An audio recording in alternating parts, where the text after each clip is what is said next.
असल जनसंख्या का ताल्लुक कानून बनाने से नहीं है, तालीम से है, एजुकेशन से है। आप एजुकेशन को जितना जितना आगे बढ़ाएंगे उतना उतना खुद हर चीज़ पर कंट्रोल होगा।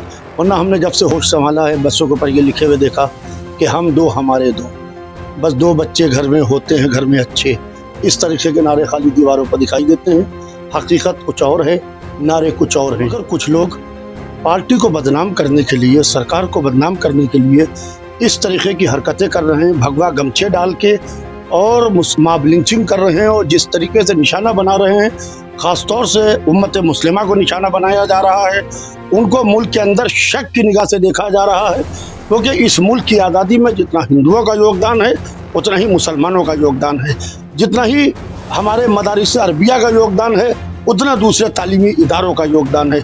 मगर बड़े अफसोस की बात है, जैसे दूध से मक्खी को निकाल के अलग फेंक दिया जाता है, इस तरीके से हिंदुस्तान में मुसलमानों को अलग निकालने की बात हो रही है। यूसुफ साहब, आपने एक बात कही कि भगवा रंग का गमछा डालकर, भगवा कपड़े पहनकर सरकार को बदनाम करते हैं। किस सरकार की बात कर रहे हैं आप? और सवाल यहाँ ये भी है कि अगर सरकार को वो लोग बदनाम कर रहे हैं तो क्या सरकार सो रही है? सरकार अपनी बदनामी को क्यों नहीं बचा रही है उन लोगों पर कार्रवाई करके?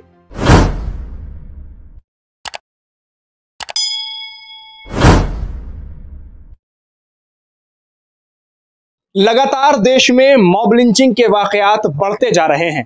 एक वक्त था जो हल्की सी रोक मॉब लिंचिंग के वाकयात पर लगी थी, लेकिन जैसे जैसे उत्तर प्रदेश का चुनाव करीब है वैसे वैसे ये तमाम मुद्दे एक बार फिर से उठ रहे हैं। मेरे साथ इन तमाम मुद्दों पर बातचीत करने के लिए इस वक्त मौजूद हैं मौलाना यासूब अब्बास साहब, जो कि ऑल इंडिया शिया पर्सनल लॉ बोर्ड के जनरल सेक्रेटरी भी हैं और स्पोक पर्सन भी हैं। सबसे पहले आपका बहुत बहुत स्वागत INN चैनल पर। बहुत बहुत शुक्रिया आपका।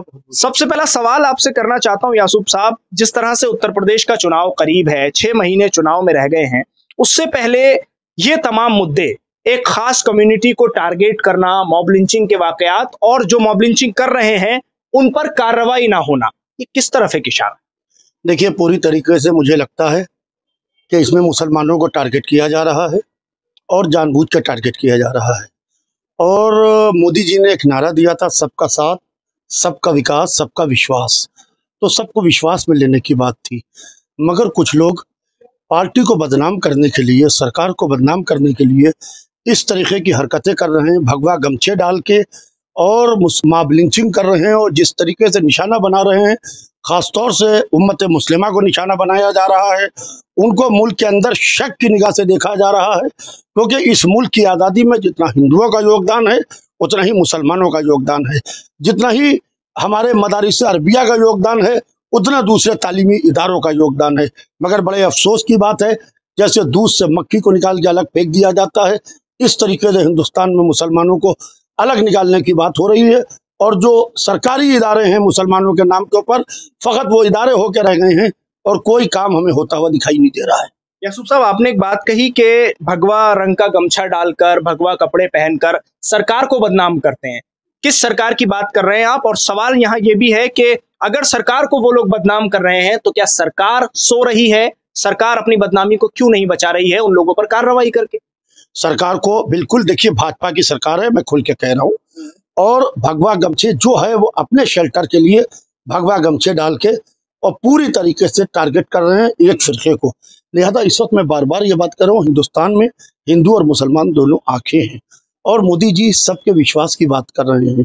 तो इस वक्त ये देखना चाहिए कि कौन लोग ऐसे हैं, उनके ऊपर लगाम लगना चाहिए, प्रशासन को उनके ऊपर सख्ती से नकेल डालना चाहिए। मगर बड़े अफसोस की बात है कि प्रशासन की तरफ से भी खुली हुई उनको छूट मिली हुई है और वो नंगाई करते फिर रहे हैं और जो समझ में आ रहा है वो कर रहे हैं। ना उनको कोई रोकने वाला है, ना उनको कोई टोकने वाला है, और वो कानून को अपने हाथ में ले रहे हैं। जो सोशल मीडिया पर तस्वीरें आ रही हैं, पुलिस भाग रही है और वो पिस्टलें और रिवाल्वर्स और आपके तलवारें लिए हुए पुलिस को भगा रहे हैं। यासूब साहब, जिस तरह से एक वीडियो सामने आया, उत्तम नगर का वीडियो था दिल्ली के, उसमें ये नारे लगाए जा रहे थे कि जब मुल्ले काटे जाएंगे राम नाम चिल्लाएंगे, जय श्री राम के नारे लग रहे थे और इस तरह की तमाम चीजें सामने आई। वहां जो रेली पटरी वाले काम करते थे वो तमाम जो संख्या थी ज्यादा वो मुसलमानों की थी। तो क्या इस तरह के नारे एक विशेष समुदाय को टारगेट करके ये किस तरह का एक मैसेज और पैगाम होता है? देखिए, इस तरह के नारे जो हैं वो लोगों को प्रवोक करने के लिए लगाए जाते हैं, ताकि एक फ़िरका प्रवोक हो और दूसरे फ़िरके के ऊपर हमला करे। मगर शायद वो लोग ये बात भूल गए कि जिस वक्त मुल्क का बंटवारा हुआ था, उस वक्त मोहम्मद अली जिन्ना के खिलाफ हमने हुसैन भाई लाल जी को इलेक्शन लड़ाया था, और हम टू नेशन थ्योरी के कल भी खिलाफ थे और टू नेशन थ्योरी के हम आज भी खिलाफ हैं। हम बंटवारे के कल भी खिलाफ थे, बंटवारे के आज भी खिलाफ हैं। अक्सर लोग पाकिस्तान जाने की बात करते हैं, हमें तो अपने वतन से मोहब्बत है, हमें तो अपनी ज़मीन से मोहब्बत है। हम दुनिया के किसी कोने में होते, इवन हम मक्के या मदीने में होते हैं, हम सोचते हैं कि कब हम हिंदुस्तान पहुँचें, और हम हिंदुस्तान पहुँच के यहाँ सुकून की सांस लेते हैं। मैं यकीन मानिए, मैं जब हज के लिए गया और जब मैं हज के करके वहाँ से लौटा, तो मैंने आके अपने हिंदुस्तान की ज़मीन पर जब पहला कदम रखा, तो जैसे मुझे एक सुकून और इत्मीनान की सांस मिली। तो हम वैसा ही हिंदुस्तान चाहते हैं। नरसिंहानंद सरस्वती दासना देवी मंदिर का पुजारी है। नरसिंहानंद सरस्वती ने ये बयान दिया है, जामिया मिलिया इस्लामिया, एएमयू और दारुल उलूम देवबंद, इन तीनों को सबसे पहले बम डालकर उड़ा देना चाहिए, क्योंकि देश को सबसे बड़ा खतरा यही तीन जगह है। देखिए, सरकार को देखना चाहिए है, सरकार के पास बड़े बड़े विभाग हैं, खुफिया विभाग हैं। ये देखना चाहिए मुल्क के अंदर डिस्टर्बेंस कौन पैदा कर रहा है, मुल्क के अंदर कौन सबसे ज़्यादा हालात ख़राब कर रहा है, और उसके ऊपर वो चाहे जितनी बड़ी ताकत हो, जितने बड़े लोग हों, जितने ऊंचे रसूख हों, उनके ऊपर सख्ती से नकेल लगना चाहिए। क्योंकि अभी तक के कोई कार्रवाई सरकार ने नहीं की है, ठोस कार्रवाई नहीं की है। जब तक के ठोस कार्रवाई नहीं करेगी, तब तक के एतमाद बहाल नहीं हो सकता है। मसला क्या है? लोग मरते चले जा रहे हैं, लाशें उठती चली जा रही हैं, इज्जतें लुटती चली जा रही हैं औरतों की। तो इस तरीके से लोगों का विश्वास उठ रहा है। इस विश्वास को कायम यूं नहीं हो सकता है कि सोशल मीडिया के जरिए से हमारी अगर से वाह हुआ हो रही है। जो ग्राउंड पर हकीकत है वो देखना चाहिए, और अपने लोगों के ऊपर नकेल लगाना चाहिए है, क्योंकि एक बार सत्ता किसी की हमेशा की नहीं होती है। लेकिन मोहन भागवत तो कह रहे हैं कि जो लिंचिंग्स वगैरह करते हैं उनका हिंदुत्व से कोई ताल्लुक नहीं है, और आपका सभी लोगों का डीएनए एक ही है।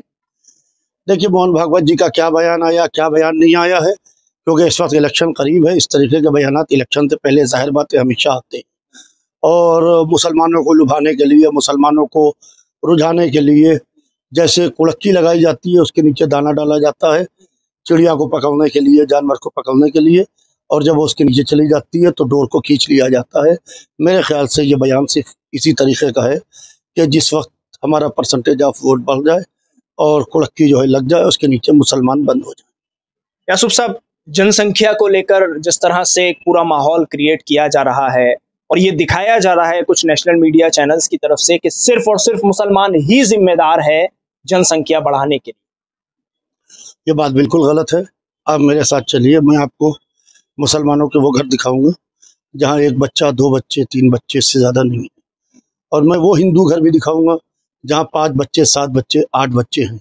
असल जनसंख्या का ताल्लुक कानून बनाने से नहीं है, तालीम से है, एजुकेशन से है। आप एजुकेशन को जितना जितना आगे बढ़ाएंगे, उतना उतना खुद हर चीज़ पर कंट्रोल होगा। वरना हमने जब से होश संभाला है, बच्चों के ऊपर ये लिखे हुए देखा कि हम दो हमारे दो, बस 2 बच्चे घर में होते हैं, घर में अच्छे। इस तरीके के नारे खाली दीवारों पर दिखाई देते हैं। हकीकत कुछ और है, नारे कुछ और हैं। ड्राइंग रूम में बैठ के कुछ बातें जो कही जाती हैं वो कुछ और हैं, ग्राउंड रियलिटी कुछ और है। एक आखिरी सवाल करना चाहूंगा आपसे। जिस तरह से धर्मांतरण का मुद्दा तेजी से उठाया गया, दिल्ली से उमर गौतम और जहांगीर को गिरफ्तार किया गया और कहा गया कि ये जबरन धर्म परिवर्तन लोगों का कराते थे, तो इस पूरे मुद्दे पर क्या कहना है? एटीएस पूरी तरह से कार्रवाई कर रही है, छापेमारियां भी लगातार जारी हैं, और अब उनको रिमांड में भेज दिया था, उसके बाद जुडिशियल कस्टडी है। देखिए, धर्मांतरण का जहाँ तक के मसला है, इसमें बेगुनाहों के ऊपर जो है, उनको, बेगुनाह लोगों को इसके अंदर न फंसाया जाए। अगर से किसी लड़की को, जो किसी की बेटी है, किसी की बहन है, कोई अपना मजहब तब्दील करके ये कहता है कि मैं इस मजहब से हूँ, और उसके मजहब में दाखिल होकर उसकी ज़िंदगी से खिलवाड़ करता है, और उसके बाद में उसको छोड़ के चला जाता है, तो मैं भी उसके खिलाफ हूँ। मगर धर्मांतरण जो है, उसको एक फ़िरके को टारगेट करना, ख़ास तौर से कि ये सिर्फ और सिर्फ मुसलमान कर रहे हैं, और एटीएस के हवाले कर दिया जाता है, एंटी टेररिस्ट स्क्वाड के, और वो उसके साथ में ज़बरदस्ती करते हैं, तो मैं उसकी मजम्मत करता हूँ। और बेखता लोगों को इसके अंदर ना फंसाया जाए तो ज़्यादा बेहतर होगा। ठीक है, बहुत बहुत शुक्रिया यासूब साहब इन तमाम मुद्दों पर INN चैनल से बातचीत करने के लिए। तो हमारे साथ इस वक्त मौजूद थे मौलाना यासूब अब्बास, जो कि ऑल इंडिया शिया पर्सनल लॉ बोर्ड के जनरल सेक्रेटरी हैं। साफ तौर पर इन तमाम मुद्दों पर बेबाकी से अपनी राय रखते हुए यासूब साहब ने कहा है कि जिस तरह उत्तर प्रदेश का चुनाव करीब है, उसी तरह ये तमाम बयानबाजी उरूज पर जाएगी। और अभी तो देखिए आगे आने वाले वक्त में होता क्या है, लेकिन सरकार को जरूर चाहिए कि वो इन तमाम हालात पर रोक लगाए, क्योंकि मॉब लिंचिंग के वाकयात लगातार बढ़ते जा रहे हैं। अगर इन पर अभी कोई रोक नहीं लगती है और जो लिंचिंग करते हैं उनको जेल की सलाखों के पीछे नहीं डाला जाता है, तो ये आने वाले वक्त में देश के लिए एक बड़ा खतरा हो सकता है। लखनऊ से INN चैनल के लिए साहिल नकवी।